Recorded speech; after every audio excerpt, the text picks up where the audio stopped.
సలహా వద్దు, సాయం చెయ్యి. ఓ పక్షి సముద్రంలోంచి ఒక్కొక్క చుక్క బయటపడేస్తుంటే మరో పక్షి వచ్చి అడిగిందట, ఇంతకీ ఏం చేస్తున్నావు అని.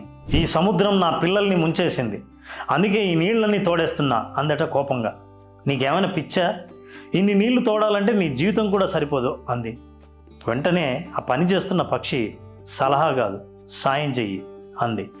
మెల్లిగా ఈ వార్త తెలిసి భూమి మీద ఉన్న పక్షులన్నీ ఒకే కంఠంతో సలహా కాదు, సాయం చెయ్యి అంటూ సముద్రంపై వాలిపోయాయి.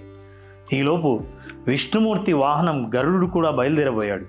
అయితే విష్ణువు, నువ్వు వెళ్తే నా పనులన్నీ అయిపోతాయి కదా, అయినా అది సాధ్యమయ్యే పనేనా అన్నట్ట.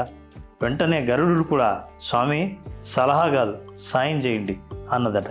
వెంటనే విష్ణుమూర్తి కూడా దిగి రావాల్సి వచ్చింది. సముద్రుడు భయపడిపోయి ఆ పక్షి పిల్లల్ని తిరిగి ఇచ్చాడట. ఈ కథ నీతి ఏంటంటే, మీ చుట్టూ చాలామంది సలహా ఇచ్చే వాళ్ళు ఉంటారు, వాళ్ళతో ఈ మాటే